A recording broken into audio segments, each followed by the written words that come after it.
여러분과 함께 부모를 공경하는 성도, 부모를 공경하는 성도란 제목으로 말씀을 함께 나누겠습니다.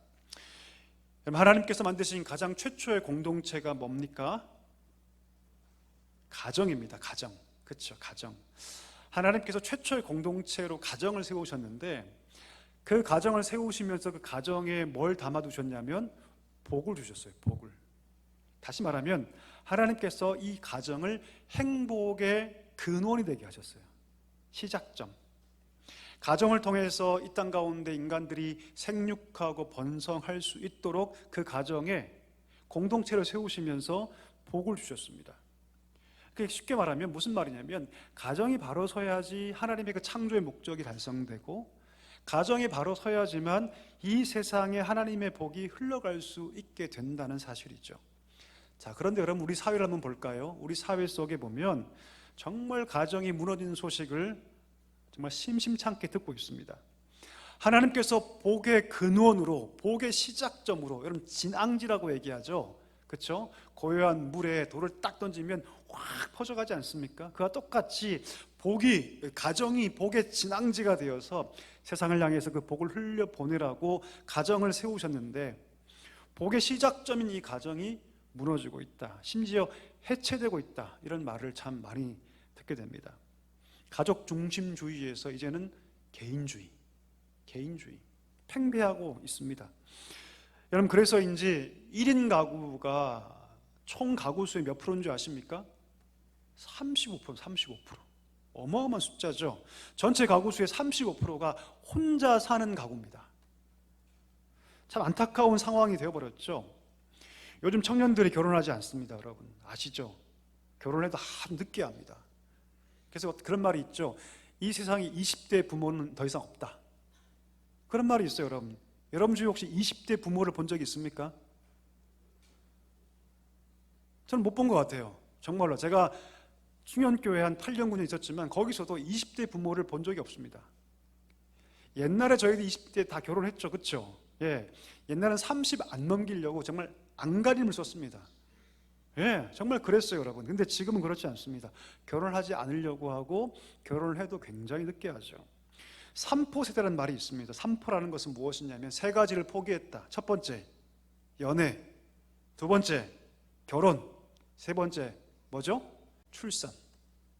청년 세대는 세 가지를 포기했다고 얘기하죠. 특별히 저는 그 속에서 결혼을 포기한 세대, 이 얘기를 들으면 참 마음이 아픕니다. 왜 청년들이 결혼을 포기할까요? 왜요? 그 원인을 찾으면 어떤 사람들이 이렇게 얘기합니다. 왜곡된 사회 구조에 있다, 혹은 잘못된 정책에 있다, 이렇게 얘기합니다. 물론 일부는 맞죠. 그렇죠? 우리의 왜곡된 사회 구조나 혹은 잘못된 정책 때문에 그들이 결혼하지 않게 되는 것도 분명히 있습니다. 근데 정말 이게 진짜 원인일까요, 여러분? 정말 그것 때문에 우리 청년들이 결혼하지 않을까요? 저는 그렇게 생각하지 않습니다. 여러분 생각해 볼까요? 사람은 여러분 아무리 힘들어도 자신이 정말로 중요하고 가치 있게 여기는 것은 반드시 합니다. 그렇죠, 여러분? 정말 힘들고 어려워도 내가 꿈꾸고 계획하는 그 일이 가치 있다, 이거 정말 가치 있는 일이야, 그러면 여러분 사람은 무조건 합니다. 무조건 해요. 그리고 그 추구하는 가치가 그 인생에 뭐가 되냐면 비전이 돼요. 꿈이 됩니다. 이 비전과 꿈은 뭐와 같냐면 마치 설계도와 똑같아요. 여러분 건축가가 설계도 기초에서 집을 짓지 않습니까? 그와 똑같이 그가 지금 추구하고 있는 가치가 뭐가 되냐면 그 사람의 설계도가 됩니다. 꿈이 없다면, 비전이 없다면 그 인생은 아무렇게나 흘러가죠. 그렇죠? 아무렇게나 흘러갑니다. 만약 우리 청년들이 가정 속에서 그 가정의 가치를 발견하고 그 가정 속에서 가정의 중요성을 배웠다면 아마도 어떻게든 그 가정을 이루기 위해서 최선을 다했을 겁니다. 그런데 지금의 세태를 보면 그러지 못한 것 같아요. 지금의 젊은이들이 쉽게 가정을 포기하는 것은 어쩌면 그들이 자라는 환경이 가정 가운데 진정한 가치를 보지 못한 환경 가운데 자라났기 때문 아닌가, 이런 생각을 하게 됩니다.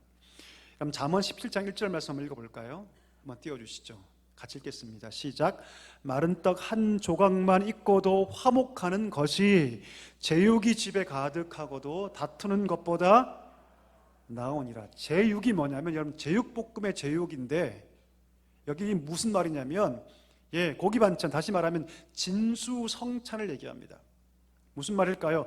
마른 떡 한 조각을 나눠 먹으면서도 웃음과 즐거움이 있는 가정이 제육, 고기 반찬을 가득하게 밥수왕에 올려놓고 그렇게 진수성찬을 차려놓고도 서로 막 으르렁거리는 것보다 훨씬 더 그 가정이 뭐하다?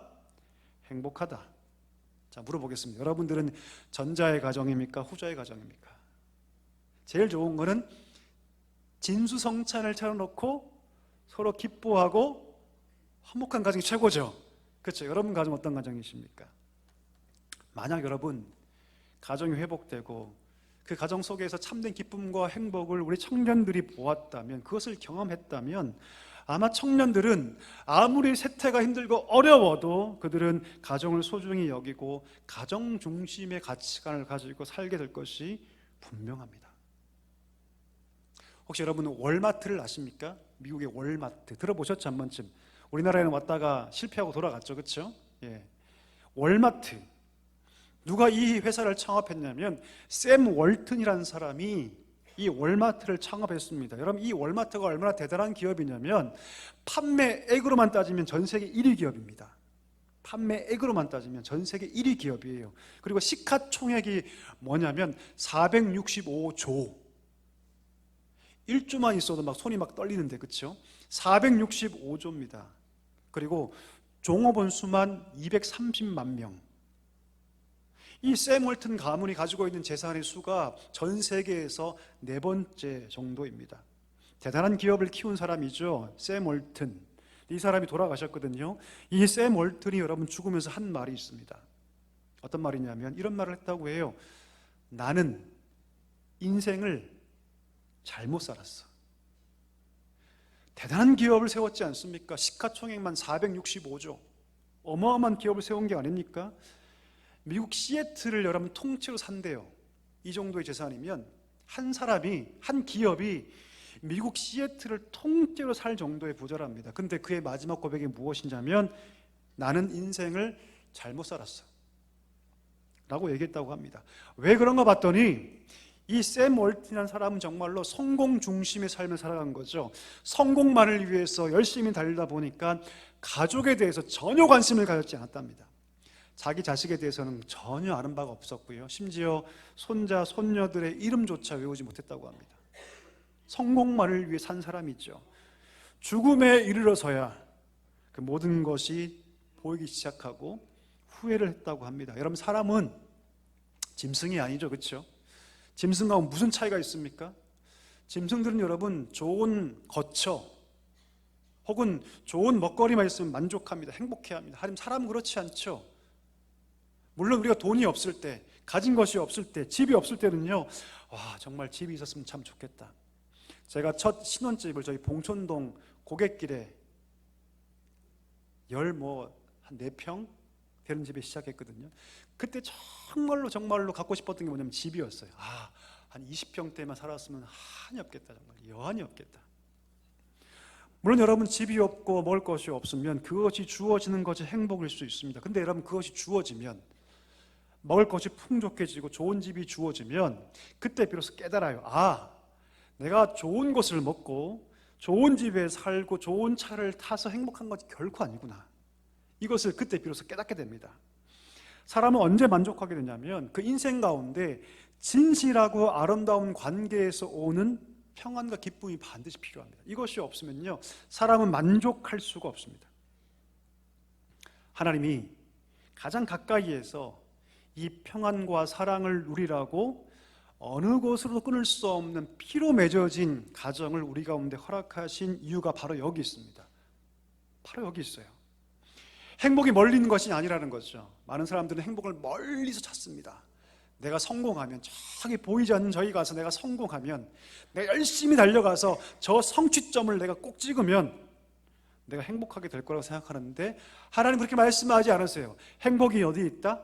가장 가까이에 있다. 그 가까이인 곳이 뭐라고요? 가정이라고 하나님께서 말씀하고 있다라는 것이죠. 근데 놀라운 것은 그 가정이 주는 행복, 그 기쁨은요, 그냥 얻어지는 것이 아닙니다.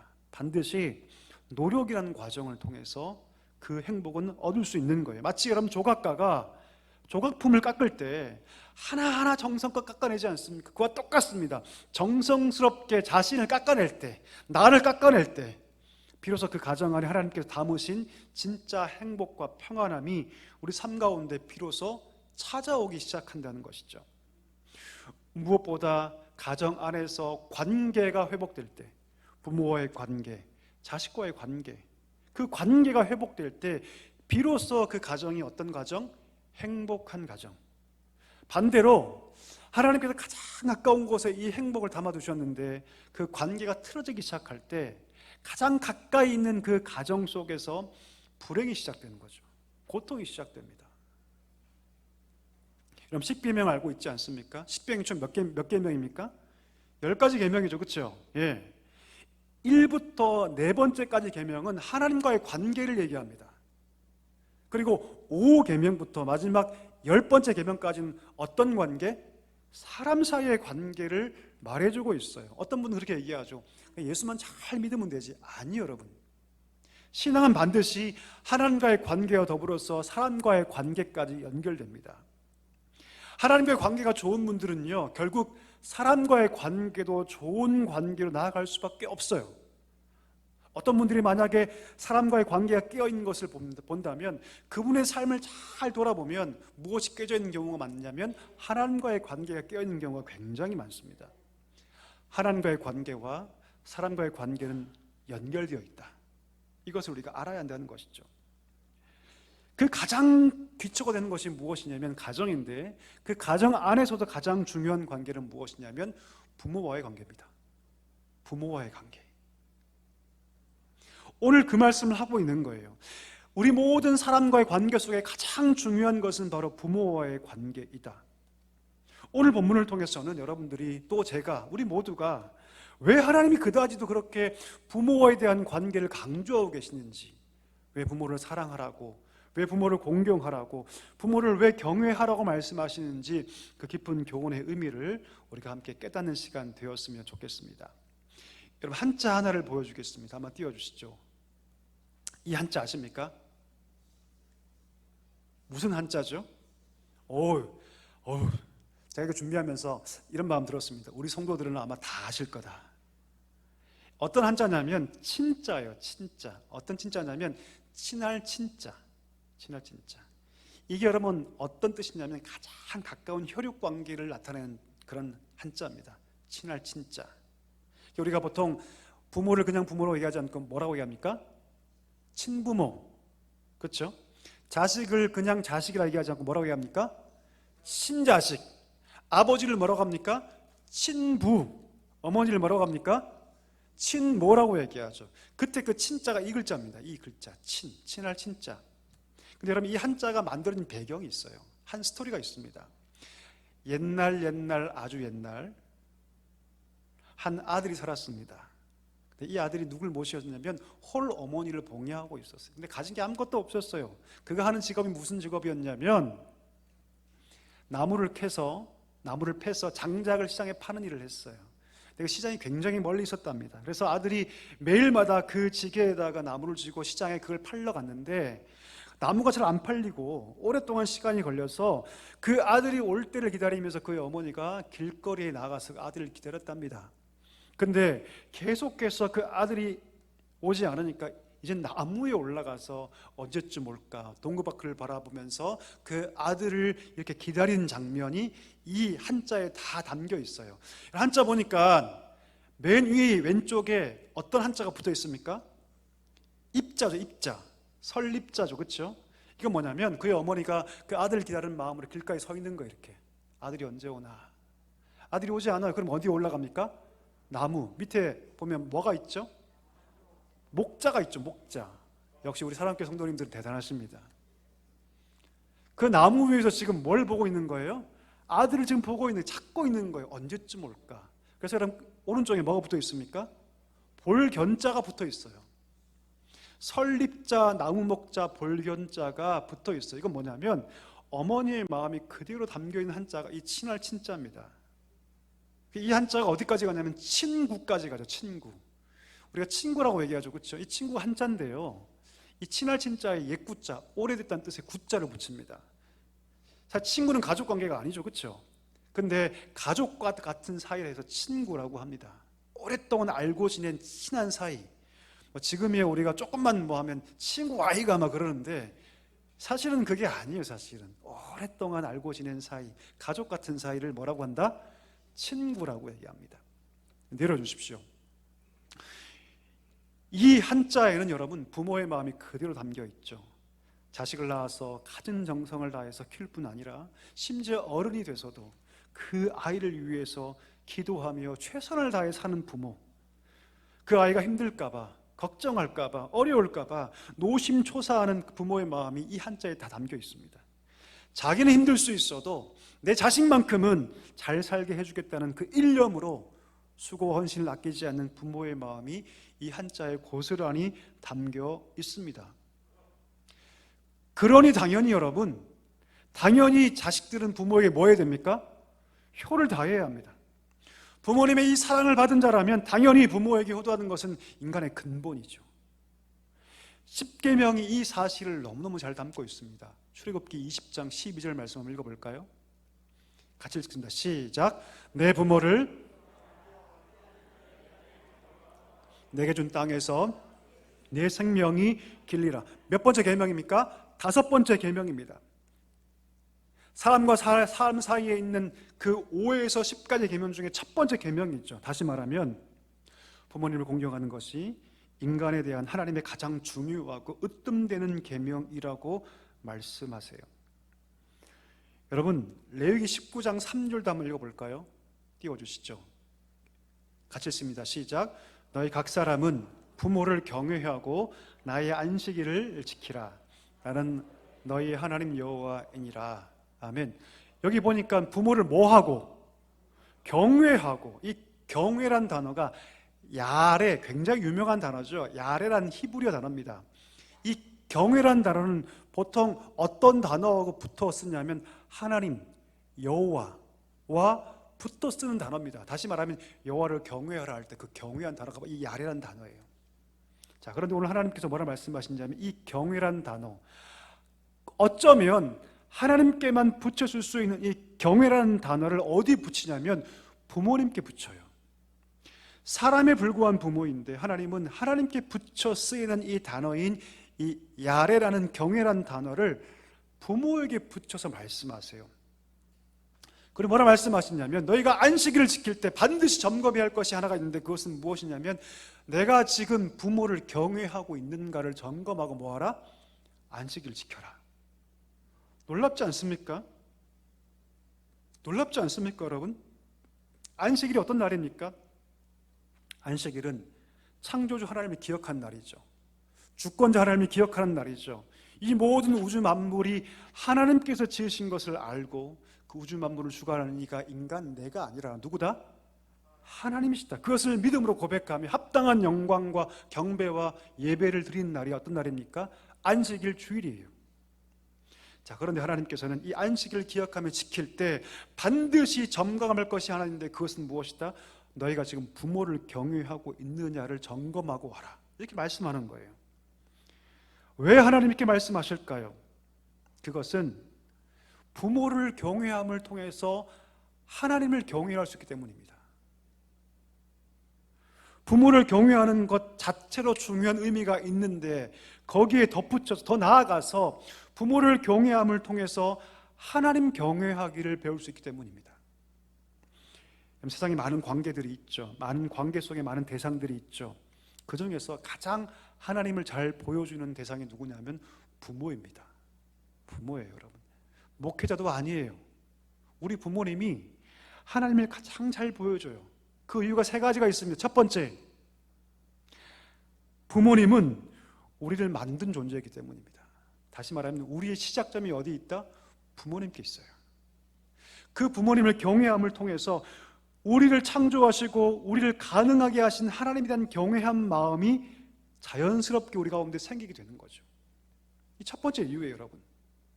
두 번째, 부모는 우리의 삶을 책임지고 돌보는 존재이기 때문입니다. 세상 사람들은 나를 버릴 수 있어요. 심지어 오래된 친구도 버릴 수 있습니다. 그러나 부모는 그렇지 않아요, 여러분.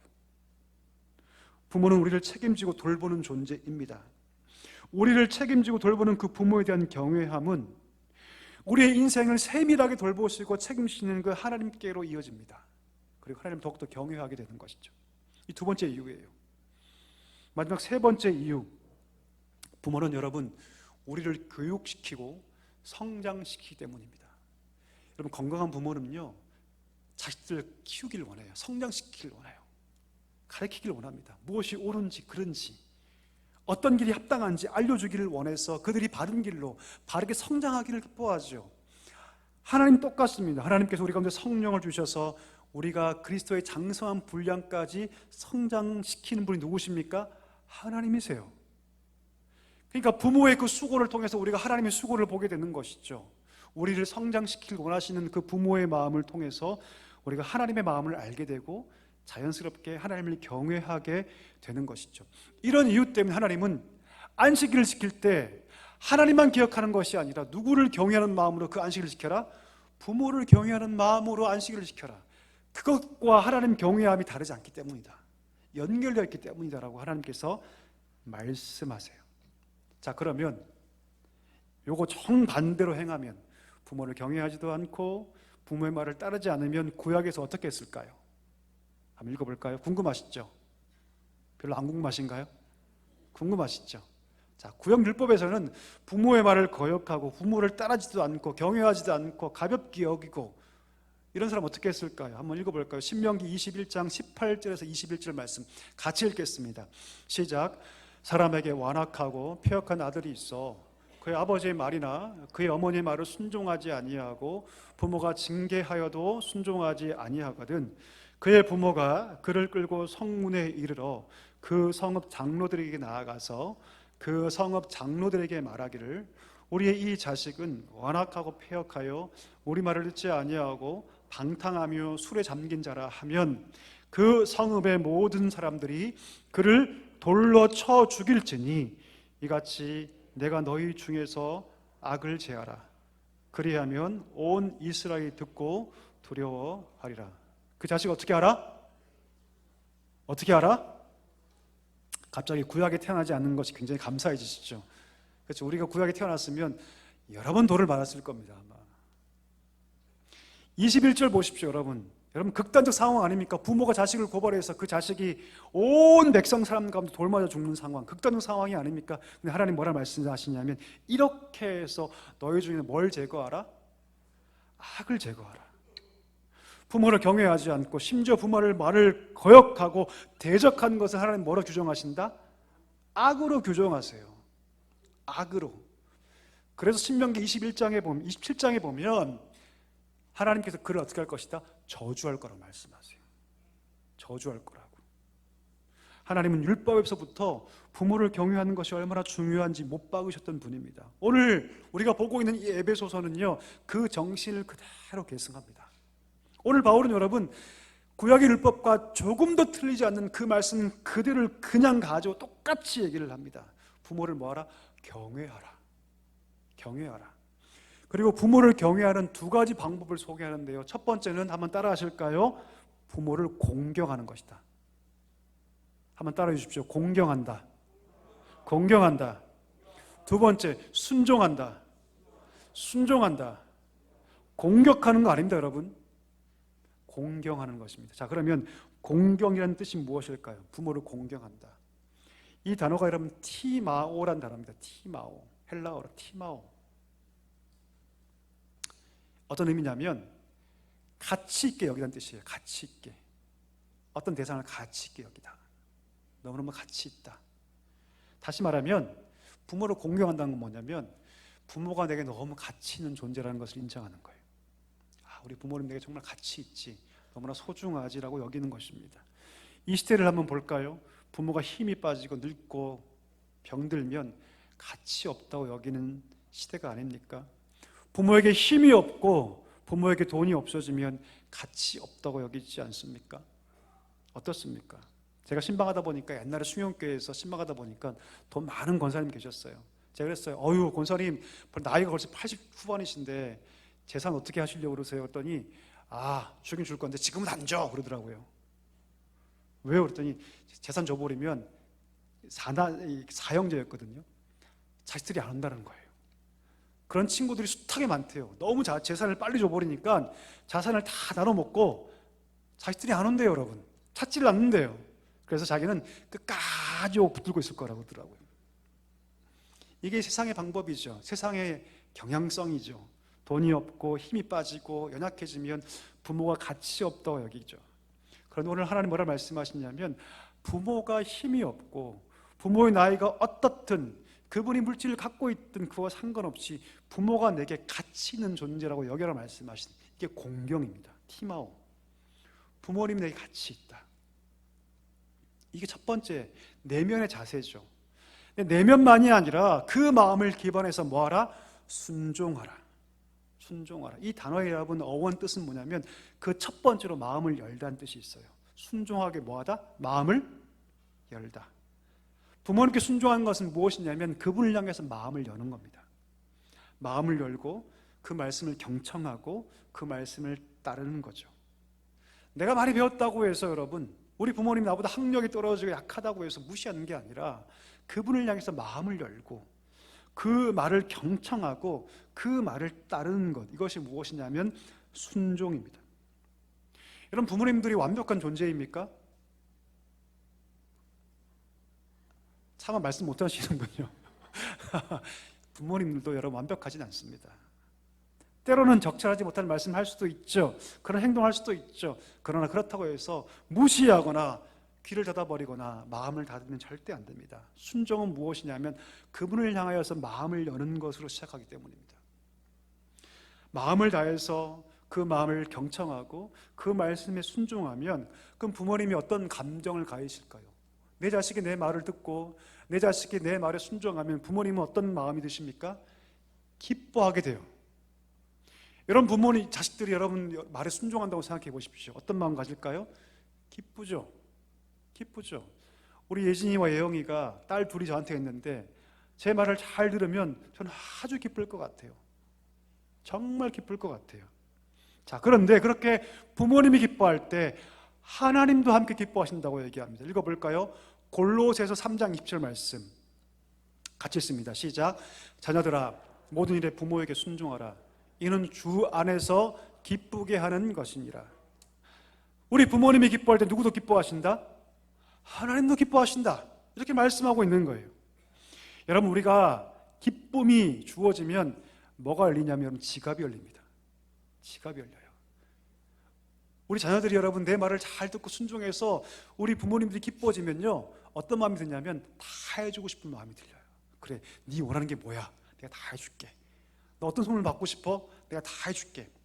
반대로 말 안 듣고 속색이고 지 멋대로 구하는 자식들에게 여러분 지갑은 다치죠. 그렇죠?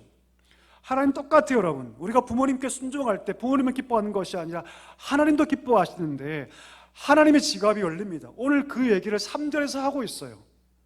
너희가 부모님께 순종하면 어떻게 될 것이다? 네가 잘 될 것이다.